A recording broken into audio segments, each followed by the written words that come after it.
petit bonheur de Thomas Mann. Silence.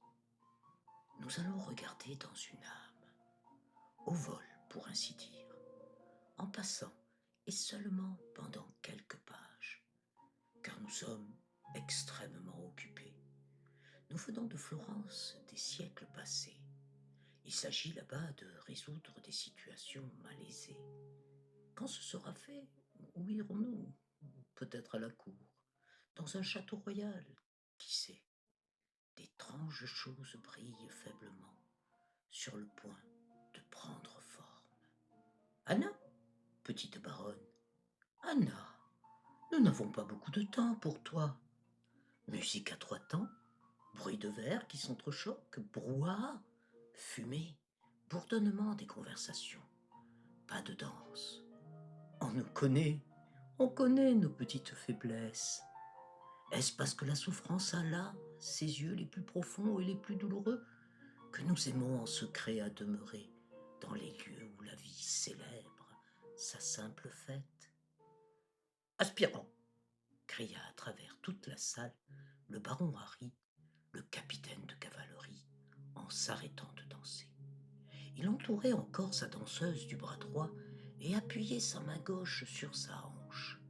Ce n'est pas une valse que vous nous jouez là, mon garçon, mais une marche funèbre. Vous n'avez pas de mesure dans le corps. Vous ne faites comme cela que flotter et planer. Lieutenant de Gelsatel, jouez de nouveau, pour que nous ayons au moins un peu de rythme. Allez-vous-en, aspirant. Dansez, si vous vous entendez mieux à la danse. Et l'aspirant se leva, joignit les talons et fit place silencieusement sur l'estrade au lieutenant de Gelsatel, qui commença aussitôt à taper avec ses grandes mains blanches, largement écartées, sur le piano plein de vibrations et de résonances. Le baron Harry, lui, avait de la mesure dans le corps, des mesures de valise et de marche, de l'entrain et de la fierté, du bonheur, du rythme et de la foi au succès. La veste de hussard à brandebourg d'or seyait admirablement à son jeune visage échauffé, qui ne montrait pas la moindre trace de souci ou de réflexion. Son teint était rougi par le soleil, comme d'habitude chez les blonds, bien que ses cheveux et ses moustaches fussent bruns, particularité qui plaisait aux dames. La cicatrice rouge au-dessus de la joue droite donnait à son visage ouvert une expression martiale. On ne savait pas si on devait l'attribuer à un coup d'épée ou à une chute de cheval. Dans tous les cas, à quelque chose de splendide. Il dansait comme un dieu, mais l'aspirant flottait et planait, s'il est permis d'employer l'expression du baron Harry au figuré. Ses paupières étaient beaucoup trop longues, de sorte qu'il ne parvenait jamais à ouvrir complètement les yeux. Son uniforme aussi était trop vaste et mal adapté à son corps, et Dieu sait comment il avait été amené à entrer dans la carrière militaire. Il n'avait pris part qu'à contre-cœur à cette farce de casino avec les hirondelles, mais il était venu tout de même, parce qu'il devait prendre garde de ne pas éveiller les suspicions, car premièrement, il était d'origine bourgeoise, et deuxièmement, il existait de lui une sorte de livre, une série d'histoires en vers qu'il avait écrites lui-même, composées, comme on dit, et que tout le monde pouvait acheter dans les librairies, fait qui devait éveiller une certaine défiance à l'égard de l'aspirant. La salle du casino des officiers à Wendham était longue, large et, à vrai dire, beaucoup trop spacieuse pour les 30 couples qui s'y divertissaient ce soir-là. Les parois et l'estrade des musiciens étaient ornées de fausses draperies de stuc peint en rouge. Du plafond, de mauvais goût, pendaient 2 lustres fossés sur lesquels des bougies brûlaient de travers en laissant tomber des gouttes de cire. Mais le parquet avait été frotté toute l'après-midi par 6 hussards dépêchés par ordre, et finalement Même messieurs les officiers ne pouvaient pas, dans un coin perdu, un trou, une abdère comme Oenda, exiger plus de splendeur.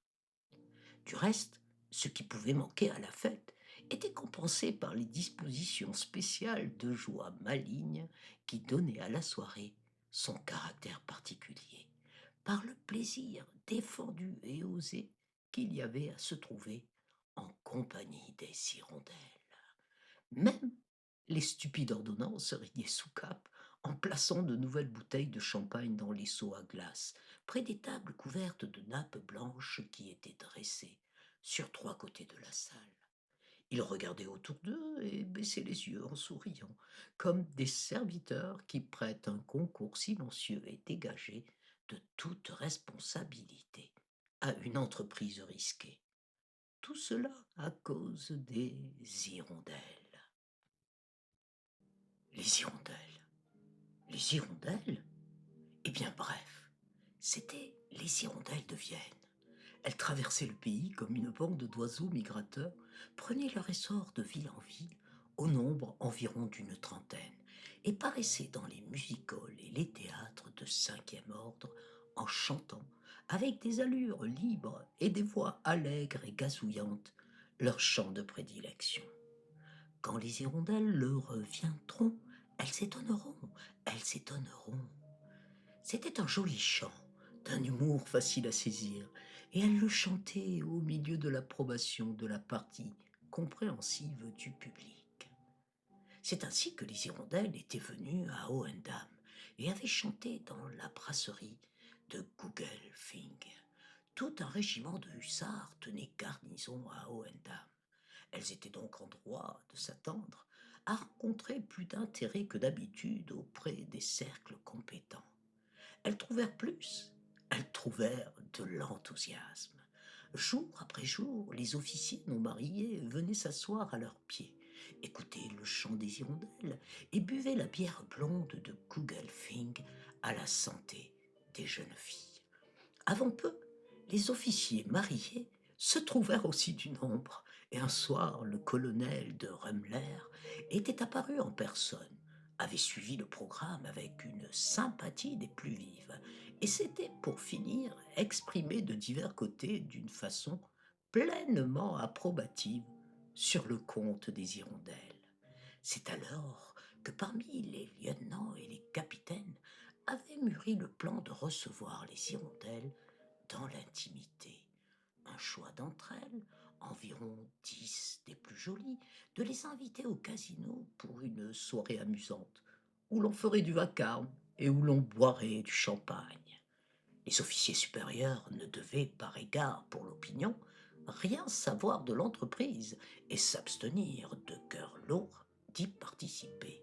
Quant aux autres, non seulement les sous-officiers célibataires, mais aussi les lieutenants et les capitaines mariés y prenaient part, et même, là résidait le piquant, le sel particulier de la chose, et même en compagnie de leurs femmes.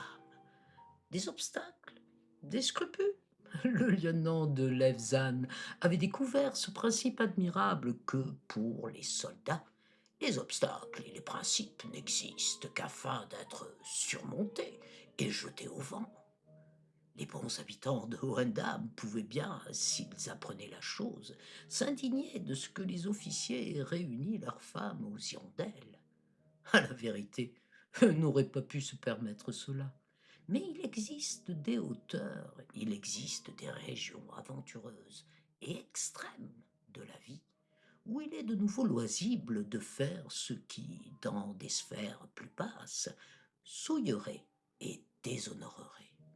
Et puis, les honorables habitants de l'endroit n'étaient-ils pas habitués à s'attendre de la part de leurs hussards à toutes sortes d'extravagances?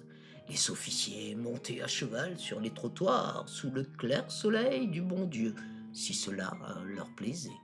C'était arrivé. Une fois, vers le soir, on avait tiré des coups de pistolet sur la place du marché, ce qui également n'avait pu être que le fait des officiers. Et quelqu'un s'était-il permis de grogner? Maintes personnes affirme l'authenticité de l'anecdote suivante. Un matin, entre 5 et 6 heures, le capitaine Baron Harry revenait fort joyeusement avec quelques camarades d'une réunion nocturne. Il y avait là le capitaine de Hunneman, ainsi que les lieutenants et sous-lieutenants Lemestre, Truchès, de Trotteneau et de Lichterloh.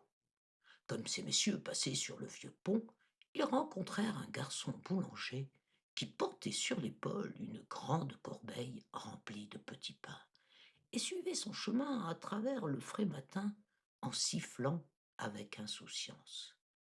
Donne cela, cria le baron Harry, et il saisit la corbeille par son anse, lui fit décrire 3 cercles en l'air si adroitement que pas un petit pain ne s'en échappa, et la lança ensuite, suivant un arc de cercle qui témoignait de la force de son bras, loin dans les flots troubles. Le gamin, tout d'abord saisi de frayeur, leva, lorsqu'il vit flotter et disparaître ses petits pains, les bras en l'air, poussa des cris lamentables et se comporta comme un désespéré. Mais après que ces messieurs se furent amusés un moment de sa frayeur enfantine, le baron Harry lui jeta une pièce d'argent qui valait 3 fois le contenu de la corbeille. Puis les officiers continuèrent en riant leur hôte. Alors le gamin comprit qu'il avait eu affaire à des gens nobles et se tut. Cette histoire avait vite fait le tour du pays, mais nul ne se serait seulement risqué à faire la grimace. En souriant ou en grinçant des dents, il fallut de la part du baron Harry et de ses camarades avaler la chose. Ils étaient les maîtres de Hohendamm, et c'est ainsi que les femmes des officiers se trouvèrent réunies aux hirondelles. Sans doute l'aspirant ne s'y entendait-il pas plus à danser qu'à jouer des valses, car, sans engager personne, il s'assit en s'inclinant à une table à côté de la petite baronne Anna, la femme du baron Harry, et lui adressa quelques mots timides. S'entretenir avec les hirondelles lui était impossible. Il avait une vraie terreur d'elles, car il s'imaginait que cette sorte de jeune fille le regarderait, quoi qu'il dise, avec étonnement, et cette idée faisait souffrir l'aspirant. Mais comme la musique la plus mauvaise le plongeait dans un état d'esprit taciturne, las et rêveur, ainsi que c'est le cas pour beaucoup de natures molles et incapables, et que la baronne Anna, à qui il était parfaitement indifférent, ne lui répondait que d'une façon distraite, ils se turent bientôt tous les deux, avec un sourire fixe et un peu crispé qui leur était étrangement commun. Les bougies des lustres vacillaient et égouttaient tellement qu'elles étaient complètement déformées par des excroissances rugueuses et à demi figées de stéarine. Au-dessous d'elles, les coupes tournaient et glissaient au rythme enflammé du lieutenant de Gelbsatel. Les pieds avançaient en s'appuyant sur la pointe, tournaient avec élasticité et se coulaient plus loin. Les longues jambes des messieurs s'infléchissaient un peu, s'enlevaient, rebondissaient et s'élançaient au-delà. Les habits flottaient. Les vestes couleur vive des hussards s'entrecroisaient en tourbillonnant, et les danseuses, avec une inclination de tête voluptueuse, appuyaient leur taille au bras des danseurs. Le baron Harry tenait une hirondelle étonnamment jolie et assez fortement pressée contre sa poitrine galonnée, et son visage, très près du sien, la regardait fixement dans les yeux. Le sourire de la baronne Anna suivait le couple. Là-bas, l'immense sous-lieutenant de Lichterloh faisait rouler avec lui une petite hirondelle grasse, ronde comme une boule et excessivement décolletée.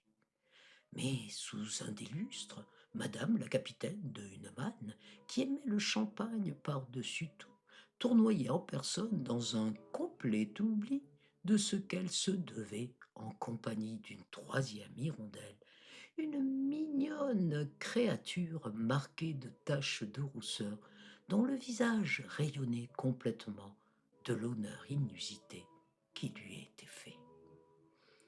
Chère baronne, dit plus tard madame de Hunnemann à la femme du lieutenant de Truchès, ces filles ne sont pas du tout ignorantes.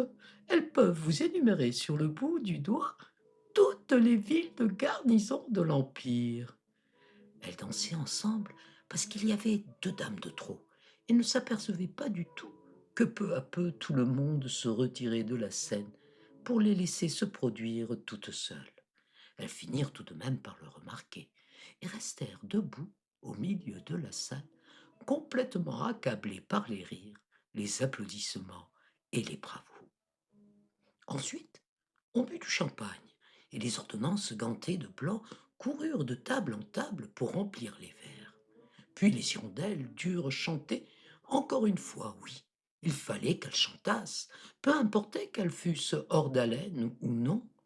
Elles se tenaient alignées sur l'estrade qui occupait un des petits côtés de la salle et jouaient des yeux. Leurs épaules et leurs bras étaient nus, et leurs robes arrangées de façon à former des vestes gris clair avec des queues d'hirondelles plus foncées. Elles portaient en outre des bas à jour gris et des souliers très découverts à talons extrêmement hauts. Il y en avait de blondes et de brunes, de grosses à l'air jovial, et d'autres d'une intéressante maigreur. Certaines avaient des joues d'un vieux rouge tout à fait particulier, et d'autres le visage aussi blanc que des clowns. Mais la plus jolie de toutes était assurément la petite brune aux bras d'enfant et aux yeux taillés en amande que le baron Harry venait justement de faire danser. La baronne Anna trouvait aussi que c'était la plus jolie et continuait à sourire. Maintenant, les hirondelles chantaient, tandis que le lieutenant de Gelsatel les accompagnait, la tête tournée vers elles, en rejetant le haut du corps en arrière et en allongeant les bras pour atteindre les touches. Elles chantaient à l'unisson qu'elles étaient de légers oiseaux qui avaient déjà parcouru le monde entier et qu'elles emportaient en s'envolant tous les cœurs avec elles. Elles chantèrent un chant extrêmement mélodieux qui commençait par ces mots. Oui, oui, les militaires, nous les aimons beaucoup. Et qui se terminait aussi tout à fait de la même façon. Ensuite, à la supplication générale, elles chantèrent encore une fois le chant des hirondelles, et les messieurs, qui le savaient déjà par cœur, aussi bien qu'elles, reprirent avec enthousiasme. Quand les hirondelles reviendront, elles s'étonneront, elles s'étonneront. La salle tremblait de chants, de rires, du cliquetis et des trépignements des pieds éperonnés qui marquaient la mesure. La baronne Anna riait aussi de tant d'exubérance et des folies. Elle avait déjà tant ri toute la soirée que la tête et le cœur lui en faisaient mal et qu'elle aurait aimé fermer les yeux en paix dans l'obscurité si Harry ne s'était pas amusé avec tant d'ardeur. Ce soir, je suis gai, avait-elle dit auparavant à sa voisine de table, pendant un instant où elle le croyait. Mais cela lui avait valu un silence et un regard moqueur sur quoi elle s'était souvenue que l'on n'avait pas coutume.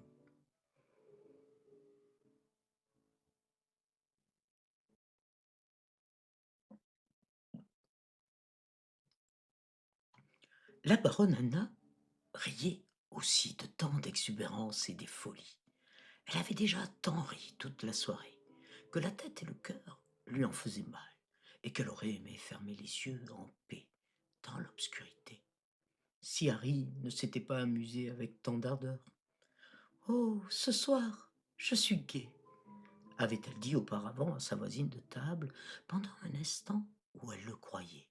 Mais cela lui avait valu un silence et un regard moqueur sur quoi elle s'était souvenue que l'on n'avait pas coutume en société de dire des choses de ce genre. Si l'on était gai, on se conduisait en conséquence. Le constater et l'exprimer était déjà risqué et bizarre. Mais dire je suis triste aurait été radicalement impossible. La baronne Anna avait grandi au milieu d'une si grande solitude et d'un si grand silence dans la propriété de son père au bord de la mer qu'elle était toujours trop portée à négliger de semblables vérités, bien qu'elle craignît de paraître étrange aux gens, et désirât ardemment être tout à fait semblable aux autres, afin qu'on l'aimât un peu. Elle avait des mains pâles et des cheveux cendrés, beaucoup trop lourds pour son mince petit visage à l'ossature délicate. Entre ses sourcils clairs se creusait une ride verticale qui donnait à son sourire quelque chose de malheureux et de souffrant. Il faut vous dire qu'elle aimait son mari. Ne souriez pas. Elle l'aimait même encore à cause de l'histoire des petits pains. Elle l'aimait lâchement et misérablement, bien qu'il la trompât et maltraitât journellement son cœur comme un gamin. Elle souffrait de l'aimer, comme une femme qui méprise sa propre délicatesse et sa propre faiblesse, et sait que la force et le robuste bonheur ont tous les droits sur la terre. Oui, elle s'abandonnait à cet amour et à ses tourments, comme elle s'était elle-même abandonnée à lui, avec le désir assoiffé d'une créature solitaire et rêveuse vers la vie, la passion et les tempêtes du sentiment. Jadis, lorsque dans un court accès de tendresse, il avait demandé sa main.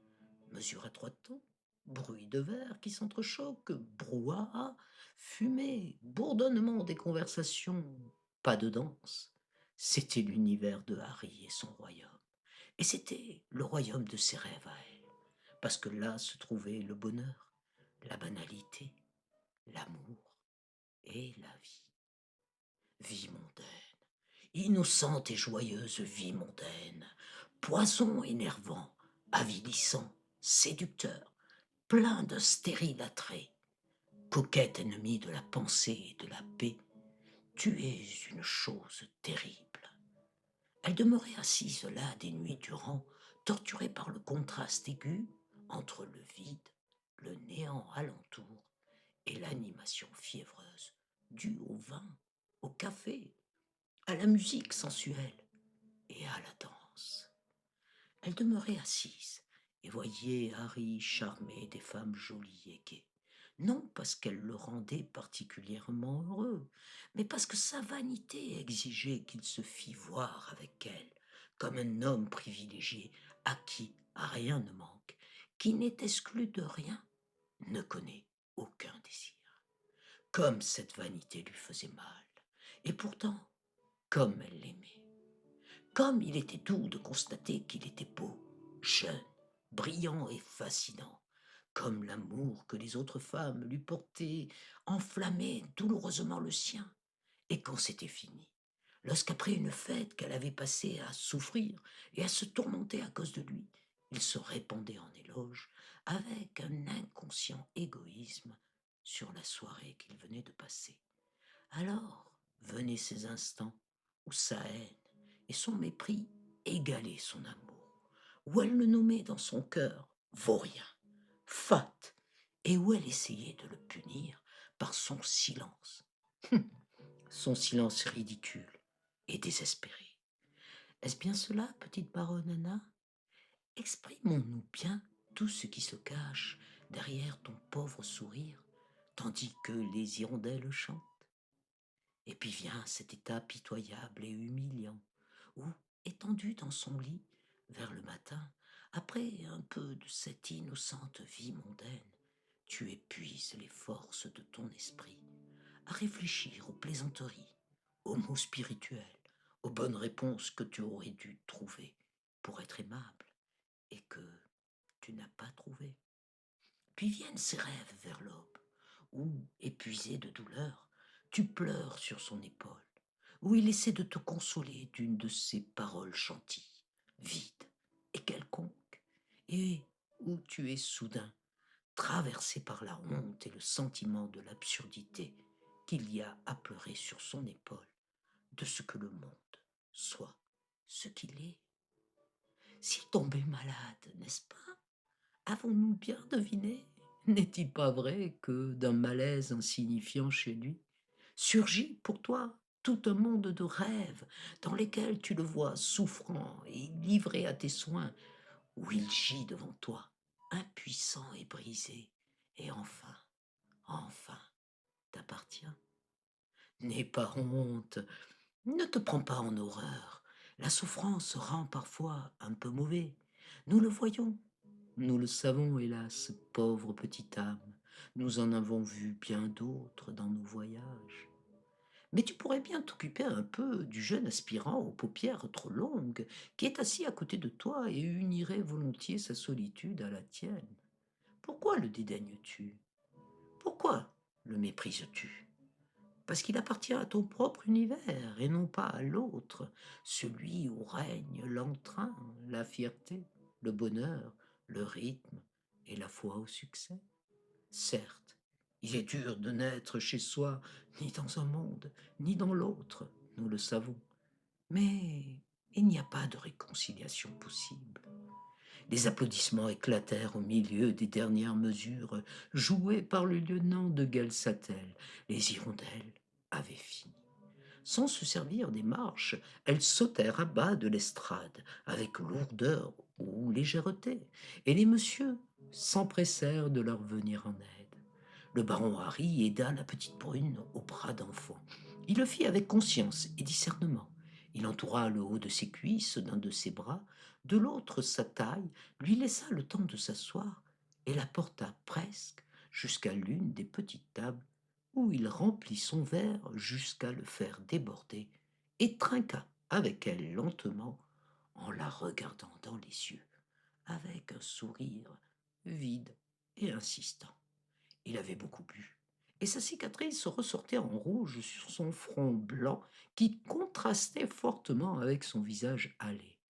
Mais il se sentait libre et dispos, parfaitement joyeux, et aucune passion ne le troublait.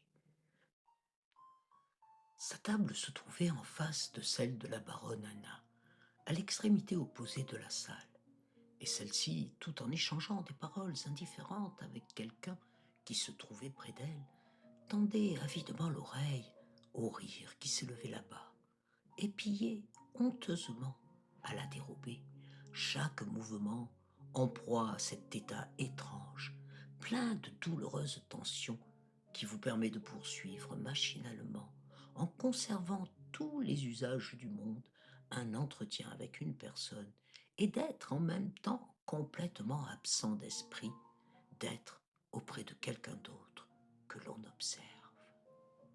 Une ou deux fois, il lui sembla que le regard de la petite hirondelle effleurait le sien. La connaissait-elle? Savait-elle qui elle était? Comme elle était belle, comme elle était hardie, insouciante, pleine de vie, séduisante.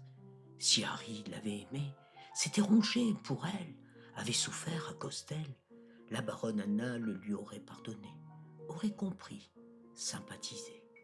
Et soudain, elle sentit que sa propre aspiration vers la petite hirondelle était plus ardente et plus profonde que celle de Harry. La petite hirondelle, mon Dieu, elle s'appelait Amy et était parfaitement quelconque, mais ravissante.